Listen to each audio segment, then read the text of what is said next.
The world's inland seas, the Great Lakes. One of these Great Lakes is Lake Huron, which has the largest shoreline of any freshwater lake in the world. 30,000 islands help to make up these vast shorelines. Along the water's edge of these inland seas, civilizations have occupied the land for thousands of years and have navigated the waterways for centuries, relying on various natural landmarks to help guide them. The state of Michigan, with its unique shape, looks like a mitten. Part of Lake Huron surrounds what is referred to as the Thumb Area. Because of treacherous, rocky reefs, this is one of the most dangerous stretches of Lake Huron's coastlines. Throughout recent times, man has installed navigational aids to help prevent maritime disasters. Hi, I'm in Port Austin, right up here at the tip of the thumb, and we're about to go on an expedition with that lighthouse behind me. The lighthouse has stood as a sentinel outside Port Austin for over a century. The surrounding community is made up of mostly farms, which are rich with crops that feed the world and also supply the local population with fresh edibles. Port Austin began as a lumber town, but soon various commodities like fish were being shipped out of the area. Lavish homes were eventually erected and are still standing from those early years, paying tribute to the fortunes made in this area. Today, the town is very tranquil, but various time-honored traditions are still recognized, creating a vibrant atmosphere. The harbor has an excellent marina, with breakwalls surrounding and protecting the area. Out on a nearby shallow reef, which is part of the lake bottom that was dry land in ancient times, sits the Port Austin Lighthouse. The lighthouse is here because of the reef. This is the end of the Niagara Escarpment. We are sitting in about 30 feet of water here, and only about 100 yards south of us, the water is waist deep. It was a scene of a lot of wrecks during the mercantile heyday during the late 1800s, early 1900s. At the peak, there were about 235 ships a day that were logged past this lighthouse. They were all commercial ships at that point, not too much in the way of pleasure. So the lighthouse is here to mark the reef, prevent the shipwrecks, and in many cases act as a rescue point for the ships that did come by, didn't survive. Lou has devoted much of his time to establishing the Port Austin Reef Lighthouse Association and makes frequent trips out to the site. Volunteer restoration has progressed over the years, yet plenty of work still needs to be done. The lighthouse stands about 2.5 miles northeast of Port Austin. It was completed in 1873 and redone in 1899. At first, it was made out of timbers, but 3-foot-thick concrete was added to create 8 sides. The original lens was a 4th-order Fresnel, which at the top, rising 60 feet above Lake Huron, could be seen up to 20 miles away. Now, an automatic electric beacon helps guide vessels. In the early days, during low water cycles, the reef out to the lighthouse became exposed and a tram or walkway was utilized. The design of this structure was a classic proven layout utilizing an octagonal foundation. The building had several floors, now showing signs of years of neglect and vandalism. The first level was the kitchen, which had a stove and dining area. Upstairs had living quarters and an office. On top of that, was the Lantern House, which now has a small electric automatic light. This majestic lighthouse has served as a navigation aid throughout many decades. The layout also included a foghorn to help aid navigation with audio. The lighthouse was crucial for navigation. Perilous winds and hazardous reefs make Lake Huron responsible for more shipwrecks than any other of the Great Lakes. Over 1,300 wrecks. It's interesting because the lighthouse has been on the horizon for so many years, and there are several generations of people who know the lighthouse only as being unoccupied, as a shadow on the horizon. Most have never been out here. Most really do not know how large it is and what it did. We're trying to convert it now to an active tourist attraction for Port Austin, as opposed to a passive attraction, which is what it is largely now. A unique authority on this area is an artist who specializes in bringing maritime history to life through his artistic imagery. Coastline along here was treacherous, and it's unprotected. There were no harbors of refuge until the Harbor Beach Harbor was built in 1872. It's a rocky shoreline, but it's rocky for miles out. So a ship coming ashore here never really made it close to shore. Usually they were stranded a mile or a mile and a half offshore on the rocks and boulders, and there they would be broken up and broken apart. The shipwrecks that are along the Lake Huron shoreline, there's such a variety in age and type, and the ones that are close to shore, many of them have not been identified. In order to research the underwater debris and the condition of the Port Austin Lighthouse, the Noble Odyssey Foundation has been contacted to conduct inspections. This hands-on educational program has the capability and the vision to carry out special Great Lakes research projects and studies. The dive teams of the Pride of Michigan continuously search for clues on the ancient shorelines. Our study is looking at how people lived on lighthouses 150 years ago. At that time, debris was thrown overboard. If it was underwater, it was gone. We're looking around the lighthouses for any evidence of the people that lived in the lighthouses and making that part of the history. The more we know about that history, the better we understand how these people lived during the time that they were out manning the lighthouses. The ship and crew make last-minute preparations before the ship travels to the lighthouse. The program is designed to help create stewards of the Great Lakes through hands-on Sea Cadet maritime experience.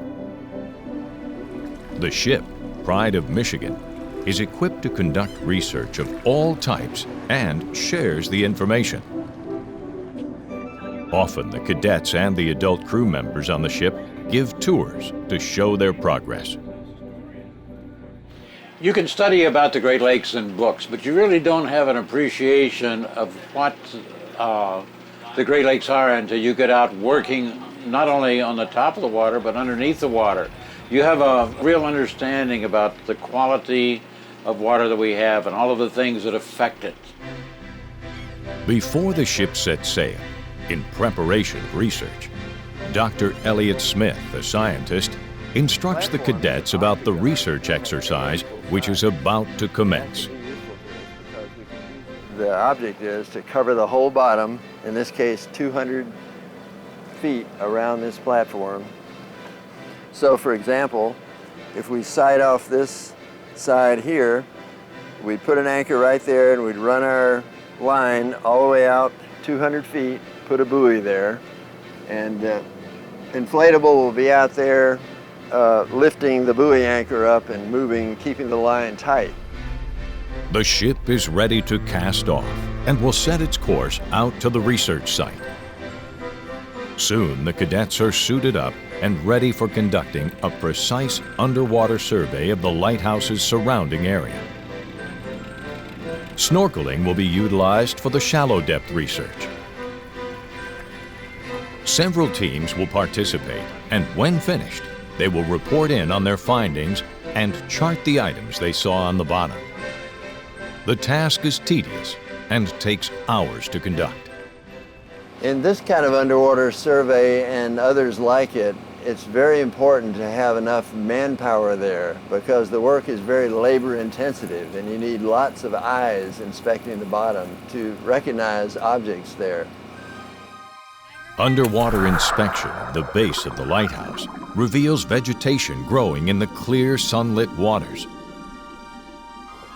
Swimming along the wall with no vegetation clearly shows the metal plating and the foundation.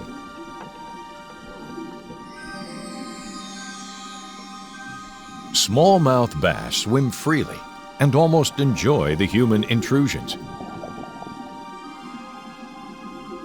Artifacts and debris are seen all around the area. An old axe is seen here close to the base. In the deeper waters, just off the edge of the reef, rock formations indicate an uneven underwater floor. Further inspection of the base of the lighthouse indicates that a certain amount of erosion may have taken place around the base. More debris is located and noted. The divers exit the water this trip and return to the Pride of Michigan to discuss the day's findings. I like being part of this project. I like finding new things, and when I find something underwater, it encourages me to look for more. The project we're working on right now we're at Port Austin, but we're going to be going to Harbor Beach, and we're going to be doing research on the lighthouses here, and we're going to be doing underwater exploration and working on finding artifacts that in the past the people that were on the lighthouse either threw away or there was a trail that went up to the lighthouse that they used to deliver supplies, and there's remnants left along the trail.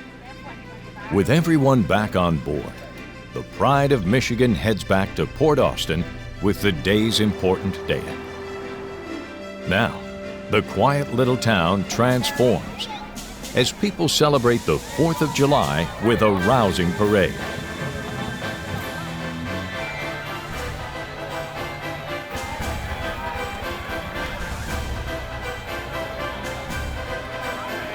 Even the cadets participate in the community festivities.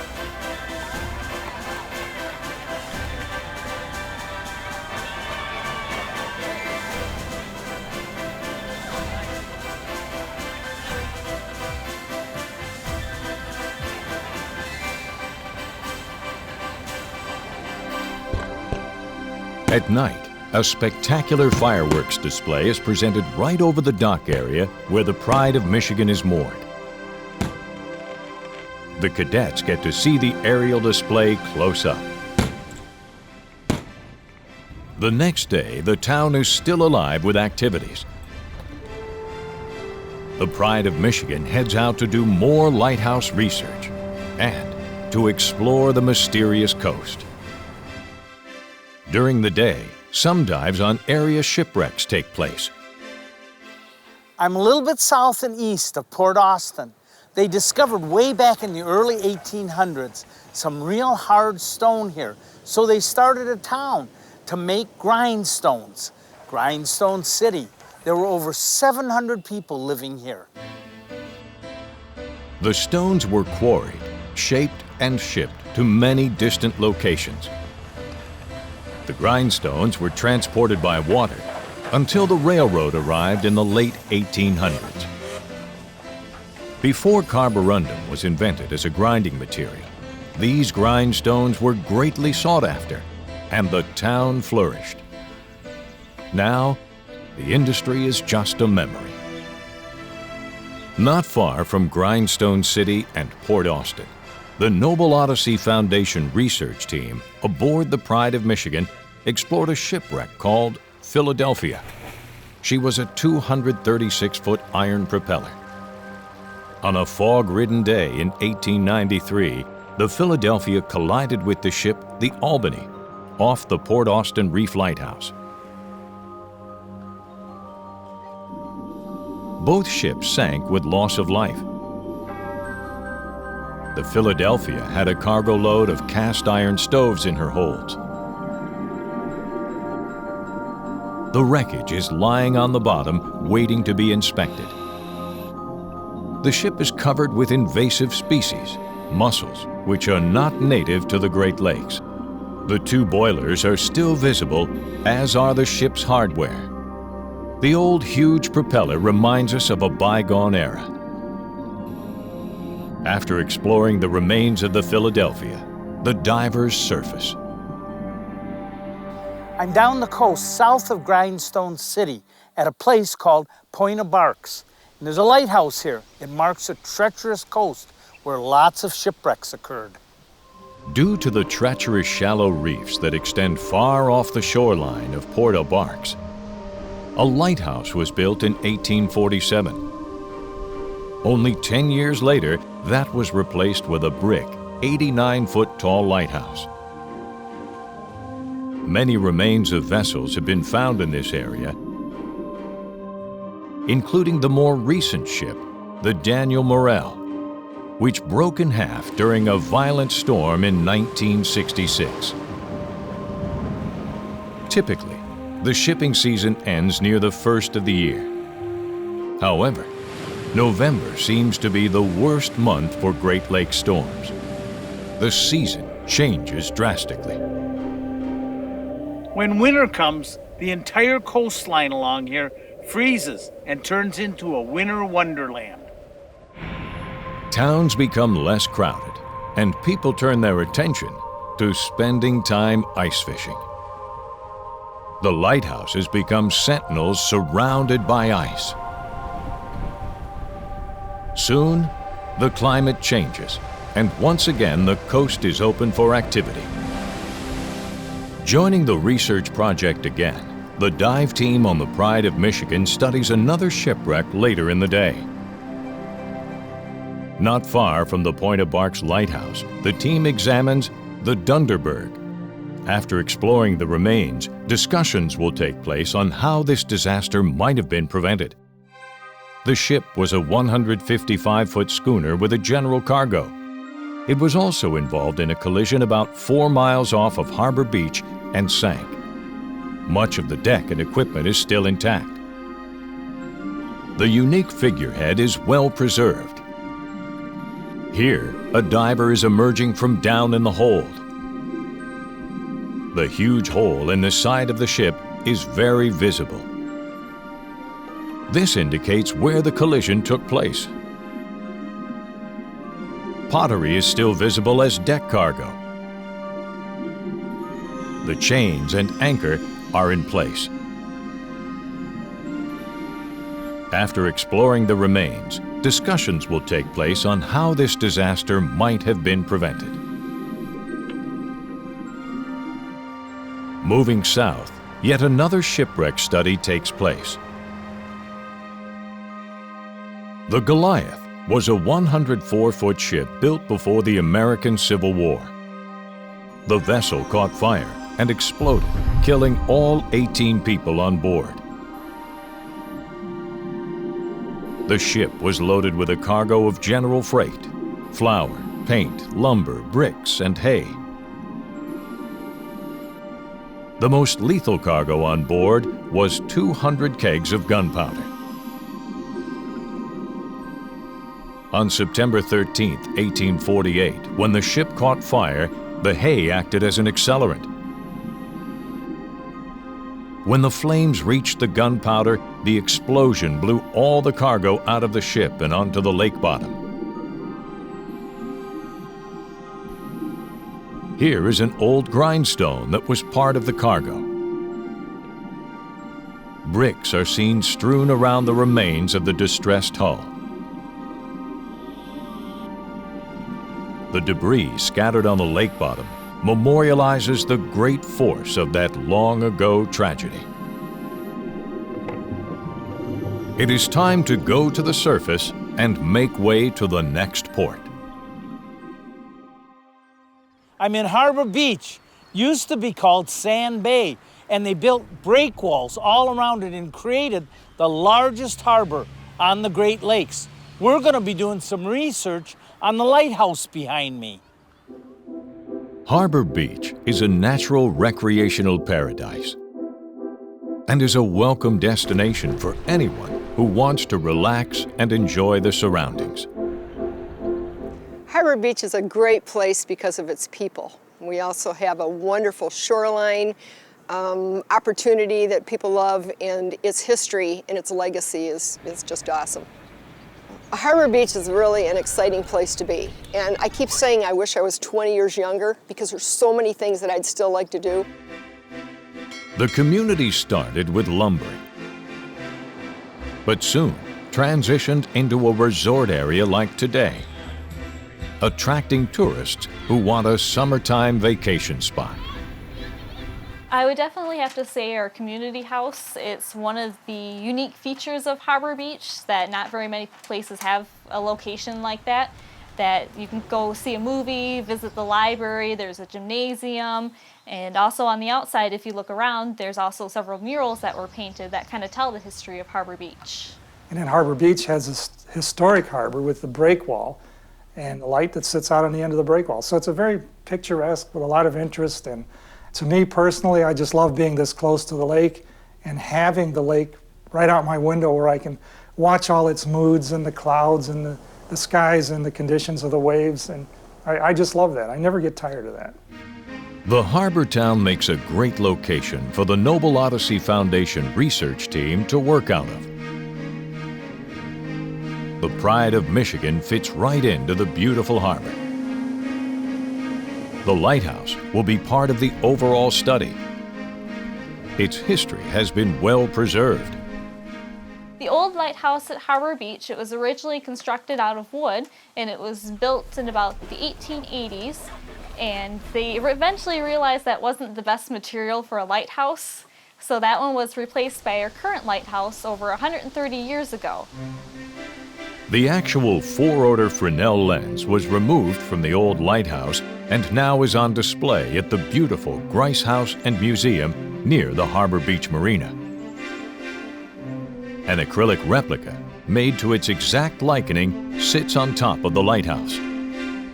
It took them 11 years to completely build the breakwall. It encompasses an area of about 650 acres. It's approximately a mile wide and 3 miles long. They needed a lighthouse at the main opening to tell the ships where the entrance was. A lot of lighthouses mark an area of danger. This lighthouse marks an entrance to a harbor. Skip and the Harbor Beach Lighthouse Preservation Society give tours of the lighthouse. The structure is a real testament to the times. The lighthouse is the symbol of Harbor Beach. If you look in town, the lighthouse image is on City Hall. It's on the stationery of businesses in town. It is the image of Harbor Beach. As we wind our way inside, we can imagine what living here would be like. Each level has been carefully restored, preserving a bygone way of life. The first floor reveals the kitchen with a small cook stove. Up the stairs further, the next 2 floors were for sleeping. A small heater kept the area warm and comfortable. The 4th floor was a workroom. And the 5th floor was a watch room with the lantern room on the very top level. Here is the acrylic replica of the Fresnel lens for projecting the light out on the water. The Harbor Beach Lighthouse Preservation Society has done an excellent job restoring the lighthouse. The Pride of Michigan research team conducts several more exploratory surveys in the harbor and near the lighthouse.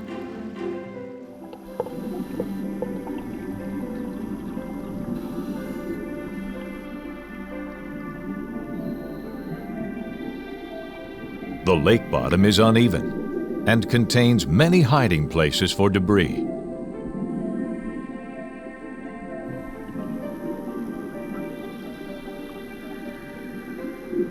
The investigators keep searching and documenting their finds.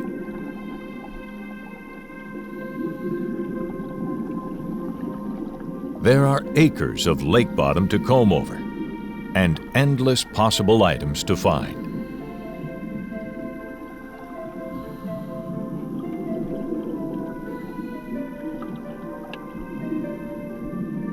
Throughout the centuries, this underwater terrain has been above the surface during global climate change and also had many more feet of water over it at high water times. There are real possibilities of locating ancient artifacts in this area.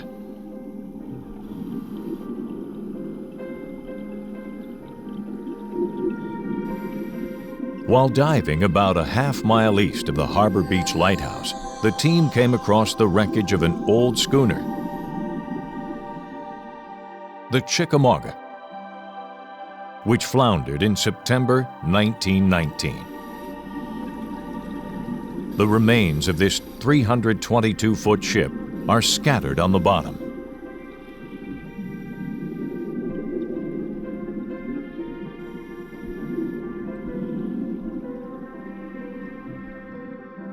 The entire Thumb area is a beautiful spot to visit in Michigan. The team of young people on board the Pride of Michigan has increased their stewardship skills through research, helping to care for the Great Lakes maritime heritage. Their hands-on learning experience is an excellent educational tool. Working on real projects is really the part that teaches us the most. Simulations are all well and good, but when we actually see results, it's a lot better. I am having extreme amounts of fun. It's been an honor to serve in this, and it's very exciting, and I love it. Young people are the future stewards of the world. They're going to be the ones who will make the decisions to protect and take care of the fresh water. We take it for granted, but while the rest of the world is starving for water, we have an abundance of it. We've got to know how to properly take care of it. The Thumb area of Lake Huron has a fascinating coastline, which begs for more research. All the Great Lakes are valuable treasures that need to be studied and protected, so all living creatures can enjoy their natural benefits.